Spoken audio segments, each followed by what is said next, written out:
didn't even introduce yourself. I didn't even introduce myself. Wow, I knew going in. We have to learn how to love kids. I really learned myself. 85% of our calls are EMS. And that's not only for police, but, it is for firefighters and 911 telecommunicators. Our last guest is going to be a great show today. Mm-hmm. God said, come as you are, right? You gotta go down memory lane. Oh, man. No, that was really cool. Great conversation, you guys. Wow. You know it feels so good. Good morning, Joy 1340 AM listeners. I am Officer Ralph McClain with the Milwaukee Police Department, and I am also with the unit known as the Office of Community Relations, Engagement, and Recruitment, and I'm here in the studio with my co-host. Yes, sir. My name is Jordan Dickerson. I am one of the recruiters with the City Milwaukee Fire and Police Commission, and we are back with episode 42 of The Conversation. Welcome, welcome. We thank all the listeners who have decided to join us again for this episode of The Conversation. This is a guest we are going to introduce and have on in a minute, who we've been trying to get on here for a little bit now, and we finally got her to take a little time out of her busy schedule to join us in the studio. But before we do that, as we do every week, we would like to let those in the listening audience know that the Milwaukee Police Department is looking for people to wear this uniform to protect their community, this beautiful community of ours, and to make sure that the streets and sidewalks and all the pathways are safe, and that people are obeying the rules out there on the road. So we always are looking for great people out there to come on board and help protect this city of ours. Yes, and if you ever have any questions, you can actually feel free to text this number right here. It's 414-519-6190. Again, that's 414-519-6190. If you ever have any questions about, what the process is like, how do I get started, you can feel free to text that number. And like I said, myself and the other recruiter, we actually answer those messages directly, so you're getting a real response. We always should like to be there just to help people out. Like I said, we do have some new steps in the process. Things have changed a little bit. So just ask any questions. Like I said, the whole purpose that we're there is to help you out and to alleviate any stress or fear that you may have going into it. And I would like to add just a couple of things. Also, we at the Milwaukee Police Department have a police aid apprenticeship as well, which is a 2-year plus apprenticeship where we take graduating high school seniors and put them into various roles around the police department. That is a paid apprenticeship, and that is available. We're out and about. It's also on our website. You can go to MPD Facebook page and get information regarding that. We also run a Citizens Academy that is a 7-week, one night per week course a couple of times during the year. We just finished one this past Tuesday, but we have one coming up in 2025, so look for that as well. Awesome. Sounds good. And without further ado, we would like to welcome to our show Chef Lisa McKay.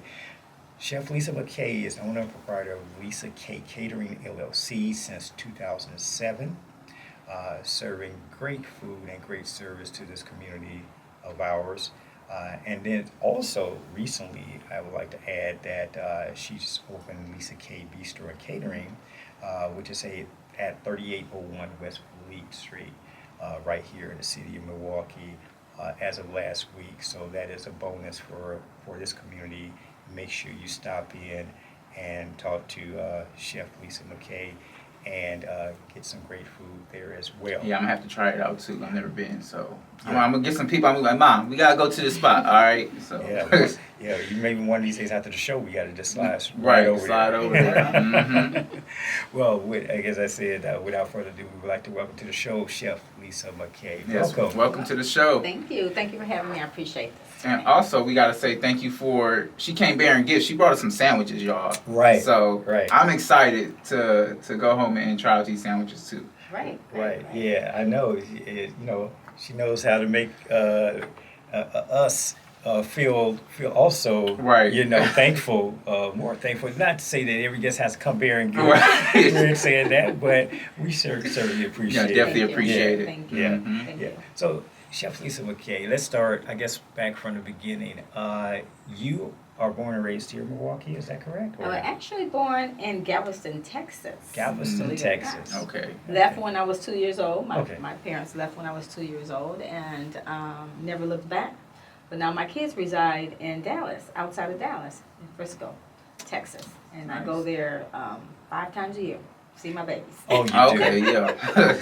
So that's like your second home, huh? Yes, indeed. And the weather out down there is always pretty nice as compared to in the winters here. Yes, yes. Yeah. But it's very cold now. The weather here is better right now than it was in Texas. It's last very week. cold now. What is very cold down there? Because you know our very cold is a little bit different. Yeah. Well, the cold. We just had cold days. Remember, a couple of days ago we had cold days. Yeah. Mhm. That's the way it was in Texas. Okay. Oh, Yes. And so for them, that's probably That's freezing. freezing. They talk about some send me your fur coat and Yeah. and things like that because they can't handle it no more. But yeah. Great. And so when you moved up here to Milwaukee, you say when you were 2? Mm-hmm. Okay. With my parents, my dad in Texas, he owned a gas station. Okay. And it was torn up by one of the hurricanes. And when it got torn up and the house got torn up, we left and they never looked back. Yeah. So Yeah. it was me and my mother was pregnant. It was me and 3 more of my siblings living in Texas, and we came to Milwaukee, good old Milwaukee. Good old Milwaukee. Yeah. You have how many siblings?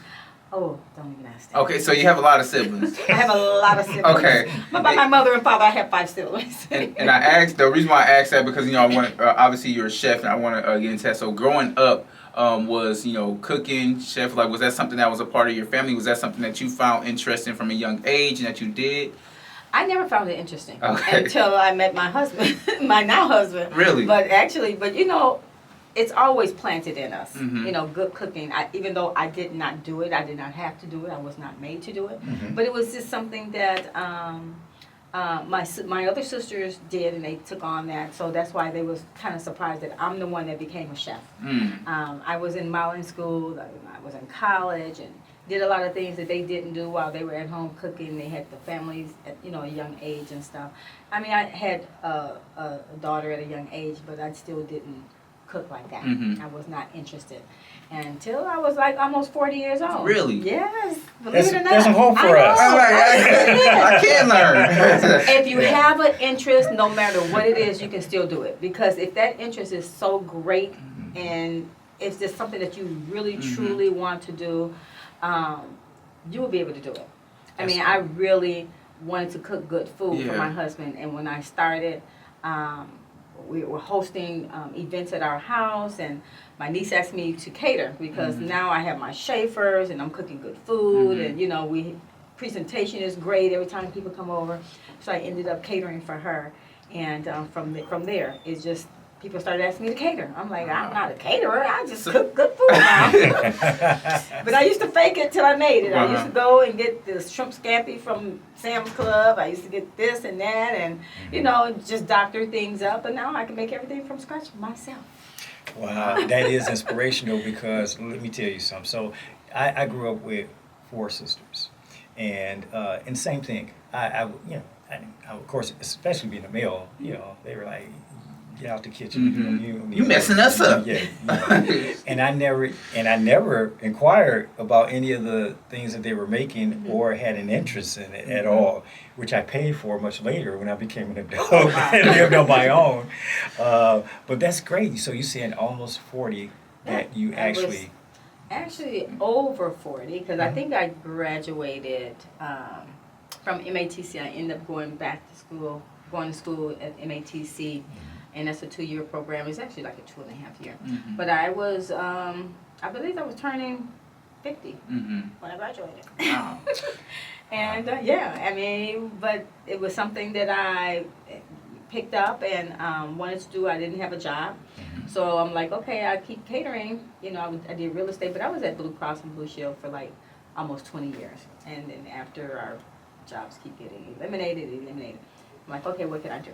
And my husband was a police officer. I used to volunteer to help with cooking classes, and I didn't even know how to cook. I used to help with cooking classes, and here I was helping them wash chicken with the dish detergent. And I didn't know if I was supposed to do that. Yeah. Wait, you washing the chicken with the dish detergent? Oh, Lord. But it was good. I mean, it was clean. Right. Yeah. I mean, stuff like that I didn't know. I mean, I did shrimp like that. I didn't even peel them. I just washed it with dish detergent. But when I threw them in the skillet, they bubbling up like bubble bath. Oh my goodness. Yeah. So, yeah. Wow. So you saying it all? So it all you said sparked with your husband. Like, was it the fact that you said you just wanted to be able to cook for him, and like, is that where it started? Like, how did this all come about? Because you don't really hear about that often. You deciding to really get into that career, so late into it, right? Right. Yeah, really late into it. Well, my husband is the baby of 10, and his brother is my mother's age. So his parents was much older than mine, and all that scratch cooking and stuff like that he was so used to. And I would eat whatever my parents had. They cooked from scratch, but I didn't know because I wasn't interested. And so when he would taste certain foods of mine, or I cook something, oh, I don't eat boxed mac and cheese. Oh, I don't eat boxed cornbread. I'm like, you going to eat this today. You can go by your mom's house until I learn how to make that list. Yeah, so I wanted to cook good food, when I was younger and I started having my kids, and I did marry their dad, and he didn't care if I cooked or not. He wanted fast food, and he was the only child, and had got used to fast food, so we go to my mom's house 3 or 4 times a week, and I would cook tacos and tater tots or frozen pizza and french fries. That was my 2 days of cooking, and the other days we would go out to dinner.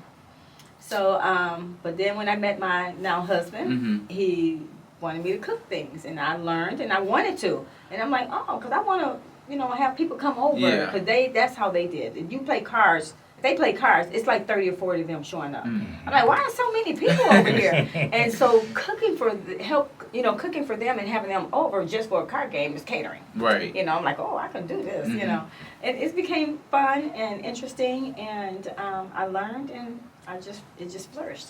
Chef Lisa, okay, you had mentioned about your husband. Do you want to explain about your ties to the great Milwaukee Police Department? Sure. Yeah. So my husband was on the force. I think he was 7, District 7, District 1, and that was many years. Well, I think that would have been like 15 years ago or so. But I know he did the DARE program. He did a whole lot of. He was a beat cop on the beat, patrol, whatever you call that, and he probably did other things too before I met him on the police department. But he introduced me to a lot of the wonderful police department, because just like a lot of other people, I had a sour taste in my mouth, regarding police officers, and just witnessing certain things within my family, and sometimes they put all of them in the same bag. Yeah. And everybody I met, it was just, they were all so wonderful, and they tell me stories, and they talk about this, and I ask questions, and they explain, and it was just a different vision for me, with our Milwaukee Police Department. It was really, I was really glad to see that they all weren't bad. Yeah. And I was able to volunteer some time, with the PAL program. Yes. They had students coming in after school and, teaching them cooking classes, and I was learning to cook too, but they didn't know it. But we were helping the kids cook and, going on field trips and, just doing a whole lot of things in the community with kids, the DARE program, and it was very interesting. I really enjoyed it, and a lot of the officers that we met, and of course I would meet officers, and I come home and tell my husband, oh, I met this officer, and he was acting like this with me. Did you get his badge number? Did you do this? I know, but he was just so, and I explained to him and stuff, and he said people don't complain enough about what's actually going on, when we have a problem, instead of just holding it all in and not communicating with other officers, and not to get anybody in trouble, but just to say, You gotta hold them accountable, right? Yeah, hold them accountable just like you would hold me accountable for things that I do wrong. But you know, just learning a lot of that, you know, and but you know, it was. I mean, even my family had cause something that happened with my brother, and he ended up passing years and years later. But it was indicating that it was because of what happened years ago, and we pretty much way back then we blamed the police department. Right. So we had a sour taste in our mouth for police officers. But as we went on, and you know, we had to understand that we don't put them all in the same basket. You know, because we do have some wonderful police officers on the force, and I thank God for that. Yes. You know, I run a culinary education program. I just wanted to just speak briefly on that, since we're talking about the officers. And we always had 80 kids that we were teaching how to cook, you know, knife skills, and we still do that, knife skills, sanitation skills. We always have, every year, and I think we have been doing this for 10 years now, but we have always invited MPD to come in, talk about bullying, because that is the number one thing that we let kids know. This will, if nothing else, this will get you kicked out of this camp, because we do not want anybody feeling, you know, insecure and feeling bad, you know. We're not going to be tolerating bullying. So we always had MPD kick us off with our summer camp with no bullying and safety and things like that. And one of the little girls, and she was not an African American either. So this thing happens with everybody. It's not just in the African American community. And she asked the police department, or some of the police officers, why did you guys do such and such to my uncle, or I think it was her uncle or brother or something like that. And why did you do this, and why did you do this? What happened? He was nice and blah, blah. You know, they had to explain themselves. Yeah. You know, and I'm really happy that everything became very more positive, because these kids were 9 years old to 14, but this little girl had to be like, she was in the 7 to 9 class, so she had to be between 7 and 9, and she's asking these questions. Right.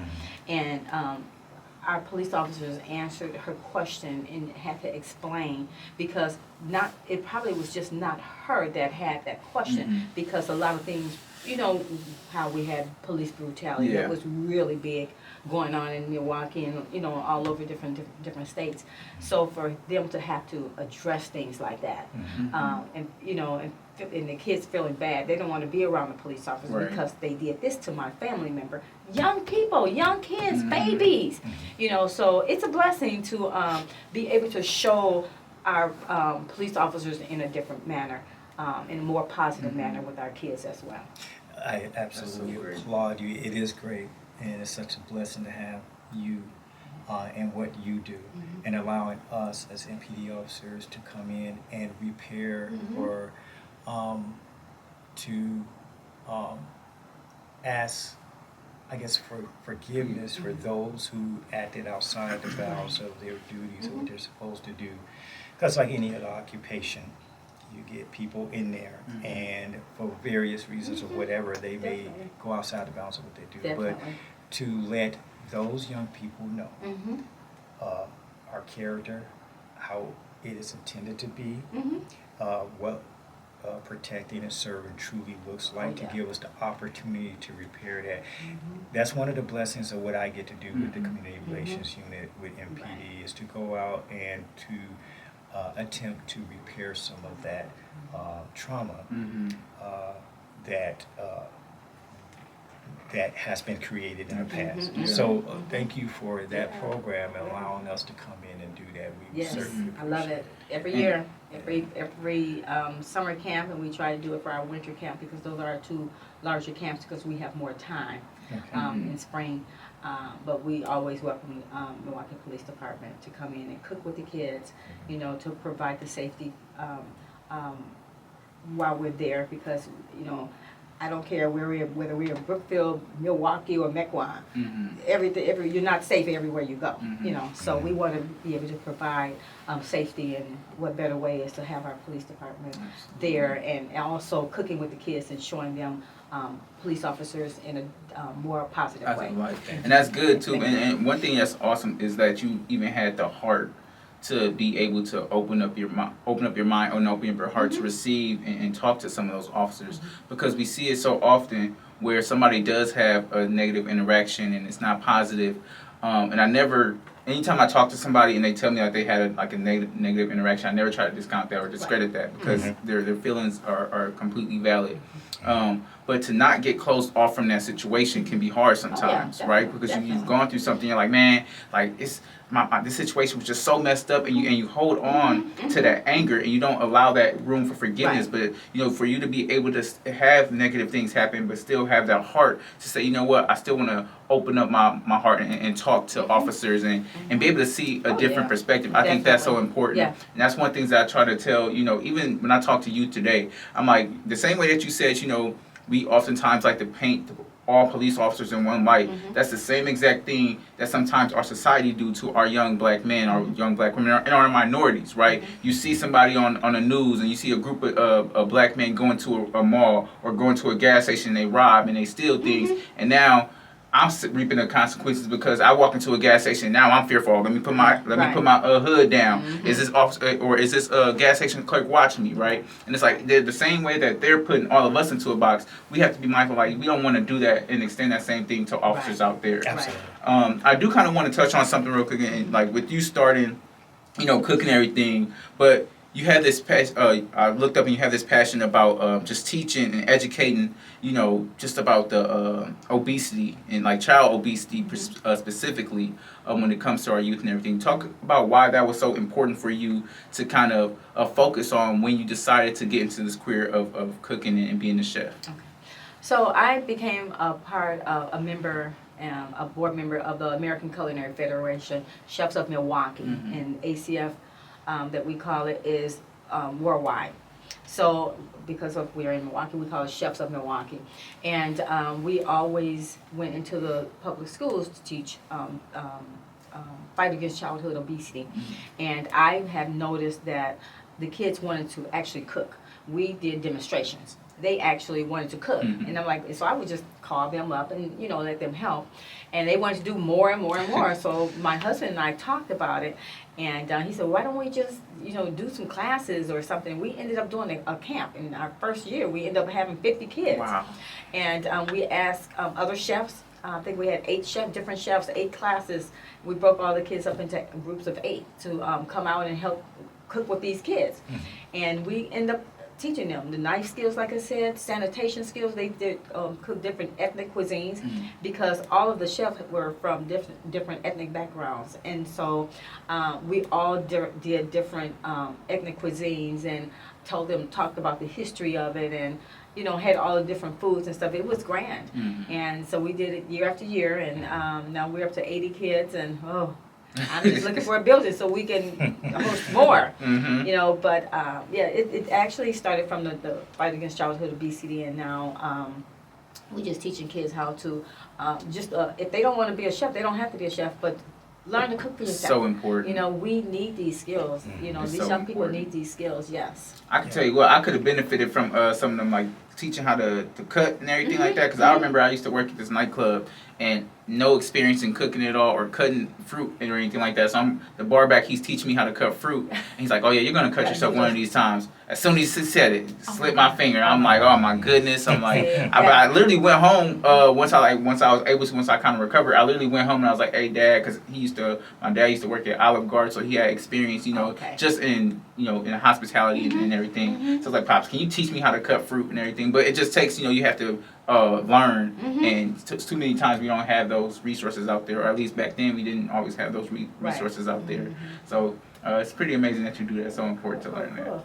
Yes, Chef Lisa, it also tends to be, and I always heard this, healthier if you cook for yourself also, rather than, always the fast food and that type of thing too. So I suppose that's a incentive too. It's healthy, right?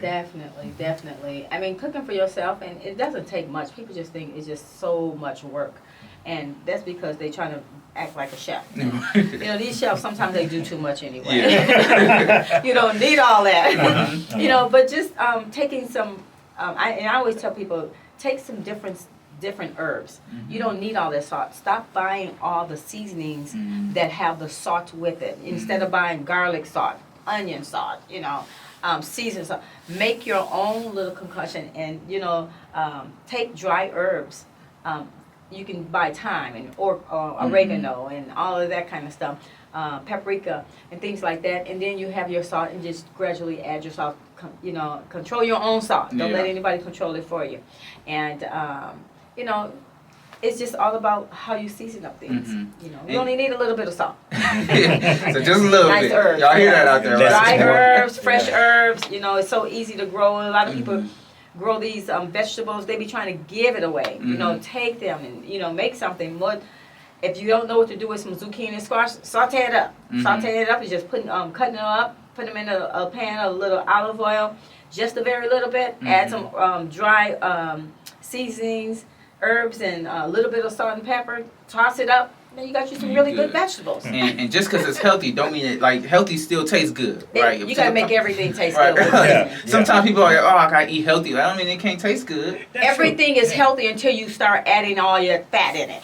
So don't think chicken is not healthy. It's healthy until you start cooking it and deep frying it. Right. And I think our taste buds get used to sometimes the more unhealthier stuff. And that's why when we get something healthier, we like automatically, this doesn't taste too good until we get our taste buds used to eating something else. We're used to all the fat. Yeah. So we think we have to cook with so much oil and so much butter when it only takes a very, very little. And then if you're using the avocado oil or get some infused oils. If you go to like TJ Maxx, they have all those infused oils for very, very little money, and there's no salt in it. I mean, but they have like rosemary oil. If you're cooking something and you want a different flavor or something, just drizzle that on it with a salad. It just makes everything just taste so much better. And then just add just a tad of little salt, not much. Not much. You know what? I have a question for of the day. Okay. We usually, every so often, we'll hit our guests with a question of the day. And it's just a question to kind of, it further lets the audience and us know you a little bit, but also just to get you thinking a little bit. So my question for you, Chef Lisa, is this. With the holidays almost upon us, coming quickly, I know Halloween still has to come on here and everything before we get to Thanksgiving and Christmas, but, and this is a three-parter, all right? So one, what is your favorite dish to eat yourself? Two, what is your favorite dish to cook for others? And three, if you had to go to any area of the world or country in regards to food, what would it be? Well, I like seafood. I like lobster. I like crab legs. I like shrimp. I mean, I like seafood. Shrimp and grits is my. Oh my God, you haven't even said anything. Until you taste Lisa Kaye's shrimp and grits, had you told me that, you guys would have had that today. I mean, I did bring you guys some steak, egg and cheese breakfast sandwiches today, but the shrimp and grits, oh my God, everybody loved Lisa Kaye's shrimp and grits. Well, as they say, we know where you are. Oh, yes. Yeah. We don't have that on our menu yet. However, this is just day 7. And we are just kind of like testing our menu, trying to get everybody's on one accord, our chefs and our servers and stuff. I never owned a restaurant. I barely worked at a restaurant. I worked at the country club, but it was nothing like a restaurant here, you know, so I'm learning. But shrimp and grits, the things like, that's one of the things I love cooking for people. I mean, if I know you love seafood, I'm like, you know, you have to. I love when people say, oh, I don't like grits. I love when they tell me that because you're gonna love these grits. And they're like, well, this is more different than what I expected. Yes. So things like that, and I love a challenge. I love a challenge. So it's nothing that I like to cook I would rather cook this or that. I just love a challenge. But if I know you love shrimp and grits, now I'm gonna love making shrimp and grits because I know it's gonna make you happy because Right. when you taste them, because it's you know, a lot of people say, oh, I had shrimp and grits, and I love cooking for someone when they say they don't like. I had a couple who wanted, the lady, she wanted fish tacos at her wedding, and her fiance, that's one thing we're not having. I hate that you keep making me taste these. And so when they did their tasting, I gave him fish tacos. He said, I didn't want fish. I said, I know, I'm just giving them to you so you guys taste. And he loved them. He said, if we don't have anything else, we're having fish tacos. You know, but other than that, and where I want to go, I really want to go to Italy. I really want to go to Italy. I've heard great things about Italy. I have a collection of olive oils. When you walk into the bistro, I have this big wall, and it have nothing but like bottles and bottles of infused olive oils. And I love, like I said, different infused olive oils make food, just bring it to another level. And that's one of the places I really truly want to go to next year. That's awesome. Listen, Lisa, it was a blessing having you on here. I did get, like I said, I did a little bit of research, and I seen that you do use your gifts and your talents that God bless you with, and you even help out other chefs. Yes. Sometimes for no compensation at all. Exactly. So that's truly like a blessing. Continue to do the great and amazing work that you do. Continue to share that heart, that positive heart that you have. Keep that posture. It was truly a blessing to have you on. I wish we could have had more time to talk about a little bit more stuff, but I'll be back it's another definitely time. a blessing. Right. Please do. We're going to hold you to that. And real quick, where can people reach you for your catering service and restaurant and all of that stuff? We are right in the heart of Milwaukee on 3801 West Vliet Street, right on the corner. And you'll see the big sign that say Lisa Kaye Bistro. We are open 7:30 a.m. until 2 p.m. We do breakfast and lunch Tuesday through Friday. Awesome. Today is Thursday. Stop in for lunch. Otherwise, we'll see you on Friday for our fish fry. And for your catering service, they can just also you can stop still, in or Lisa Kaye Catering, LisaKayeCatering.com. Is the K is Kaye. LisaKayeCatering.com. We still doing full service catering. We have our restaurant, and we still able to do everything. That's awesome. Thank you, Chef Lisa McKay. Thank you for having me. You have a good one. All right, We'll listeners, talk have to a you good one. listeners next week. God bless. Yeah, God bless. Appreciate that.